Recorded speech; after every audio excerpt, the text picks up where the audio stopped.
perbedaan pola komunikasi. Yang mau gue bawain sekarang adalah pola komunikasinya dulu.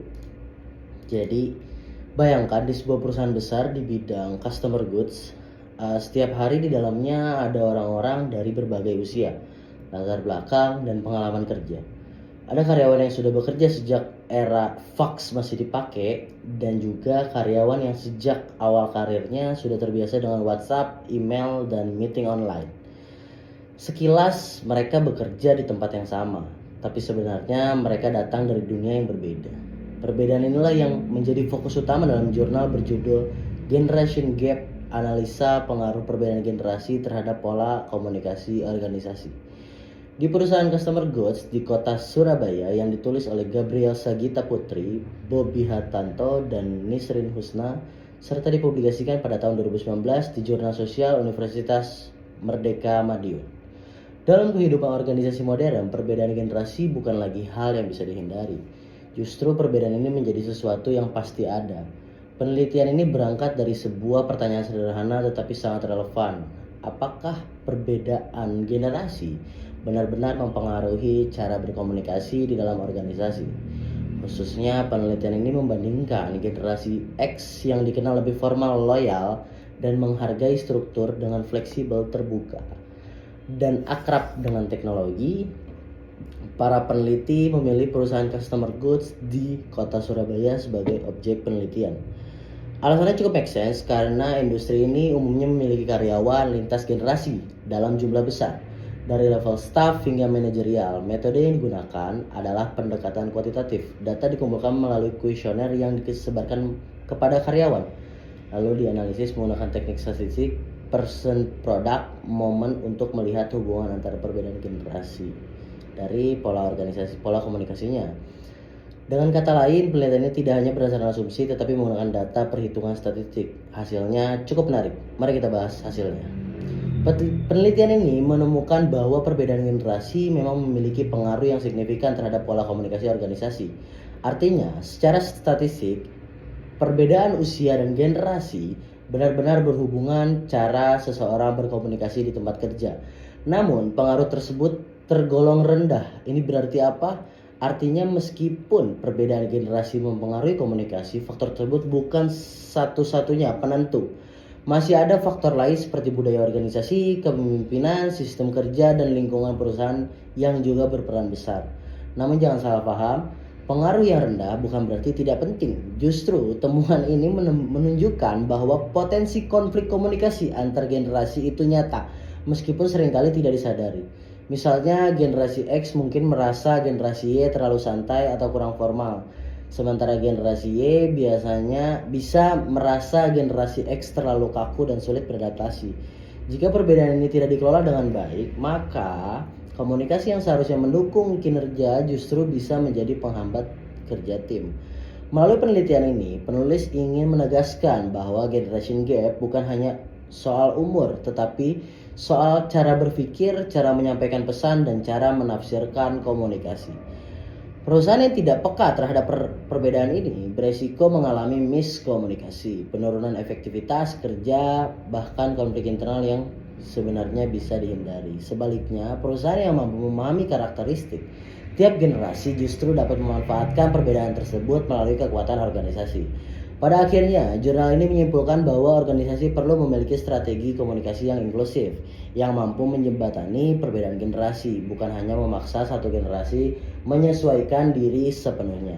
Tetapi, dengan menciptakan ruang komunikasi yang saling memahami dan saling menghargai, jadi dari jurnal ini kita bisa belajar satu hal yang penting. Di dunia kerja modern, keberhasilan komunikasi tidak hanya ditentukan oleh apa yang disampaikan, tetapi juga siapa yang menyampaikan, kepada siapa dan generasi mana. Perbedaan generasi bukan masalah selama organisasi mampu mengelolanya dengan bijak. Semoga pembahasan ini bisa menambah pemahaman kita mengenai pentingnya komunikasi lintas generasi. Saya akan memulai cerita yang kedua dari sebuah perusahaan yang tidak bisa disebutkan namanya. Sebuah perusahaan yang di atas kertas terlihat modern, rapi, dan progresif. Namun seperti banyaknya organisasi lainnya, yang terjadi di dalamnya jauh lebih kompleks dari sekedar struktur atau bagian jabatan. Perusahaan ini dihuni oleh 3 generasi sekaligus, generasi X, milenial, dan generasi Z. Mereka bekerja di ruang yang sama, mengejar target yang sama, tetapi membawa cara pandang yang sangat berbeda tentang kekuasaan, pengaruh, dan bagaimana keputusan seharusnya dibuat. Dalam teori perilaku organisasi, kekuasaan atau power bukan sekadar menjadi posisi formal. Fresh and Raven menjelaskan bahwa power adalah kemampuan seseorang untuk mempengaruhi perilaku organisasi. Sumber bisa berasal dari jabatan, keahlian, relasi, hingga kontrol atas informasi. Masalah muncul ketika satu organisasi diisi oleh individu yang memaknai power dengan cara yang berbeda.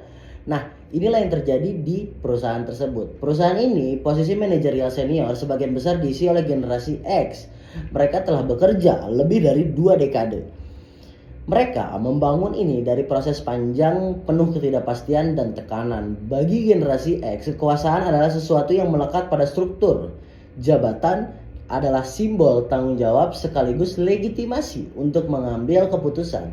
Ketika seseorang berada di posisi manajer, maka wajar jika suaranya menjadi penentu akhir.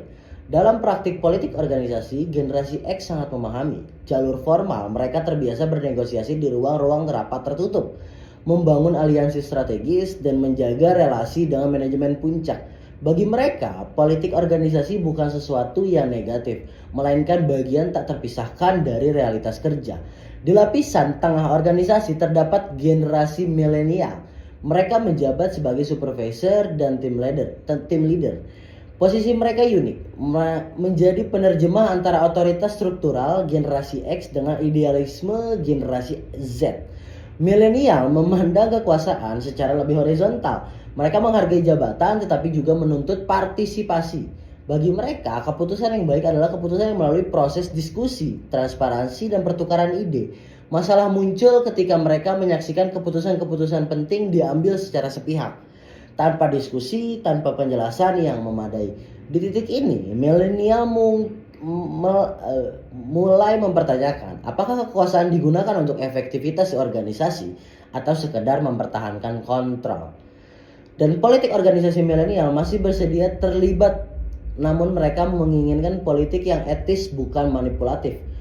Ketika praktik politik terasa tidak adil, respon mereka bukan perlawanan terbuka, melainkan kelelahan emosional dan keinginan untuk pergi. Di sisi lain, hadir generasi Z, generasi termuda di PT. Mereka mendominasi divisi teknologi dan kreatif, cepat, adaptif, dan sangat berbasis data. Bagi generasi Z, kekuasaan tidak ditentukan oleh usia atau jabatan, melainkan oleh kompetensi siapapun yang paling memahami masalah dan memiliki solusi yang paling efektif. Seharusnya memiliki pengaruh terbesar. Masalahnya, realitas organisasi tidak selalu berjalan seperti itu. Di perusahaan ini, banyak keputusan strategis sudah ditentukan sebelum rapat dimulai. Rapat hanyalah formalitas, partisipasi menjadi simbolik. Generasi Z mulai merasa bahwa suara tidak memiliki bobot.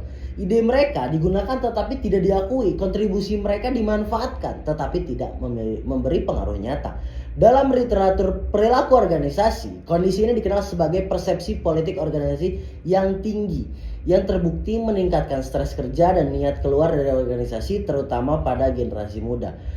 Ketegangan ini mencapai puncaknya pada sebuah proyek digital besar. Tujuannya adalah meningkatkan efisiensi sistem internal perusahaan. Tim Gen Z mengajukan solusi berbasis otomatisasi dan data analitik. Milenial mendukung usulan tersebut karena dinilai rasional dan berorientasi jangka panjang. Namun, keputusan akhir berada di tangan manajemen senior.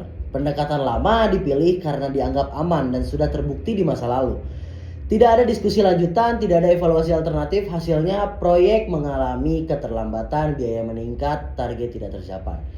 Dan seperti yang sering terjadi dalam organisasi dalam politik yang tidak sehat, tanggung jawab dibebankan ke level bawah. Beberapa anggota generasi Z mengundurkan diri, milenial mengalami kelelahan kerja, sementara manajemen senior kehilangan kepercayaan tim tanpa benar-benar menyadarinya.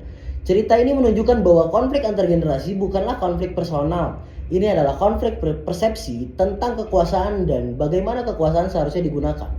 Ketika satu generasi memaksa definisi powernya pada generasi lain, politik organisasi berubah dari alat koordinasi menjadi sumber ketegangan. Literatur perilaku organisasi menegaskan bahwa solusi bukanlah menghilangkan kekuasaan atau politik, melainkan mengelola secara adaptif. Menggabungkan kekuasaan struktural dengan kekuasaan berbasis kompetensi, mendorong transparansi dalam pengambilan keputusan, dan mengakui bahwa legitimasi kepemimpinan hari ini tidak hanya datang dari jabatan tetapi juga dari kepercayaan. Kegagalan bukanlah terletak pada perbedaan generasi, kegagalan terletak pada ketidakmampuan organisasi membaca perubahan makna kekuasaan. Jika dikelola dengan tepat, perbedaan generasi bukanlah ancaman, ia justru dapat menjadi sumber kekuatan kolektif di mana pengalaman kolaborasi dan inovasi saling melengkapi. Dan mungkin disitulah esensi sejati dari power dalam organisasi modern. Terima kasih, saya Ahmad Brika Abdul Aziz. Berikut penyampaian dari 2 jurnal terkait tentang organisasi. Saya pamit undur diri. Wassalamualaikum warahmatullahi wabarakatuh.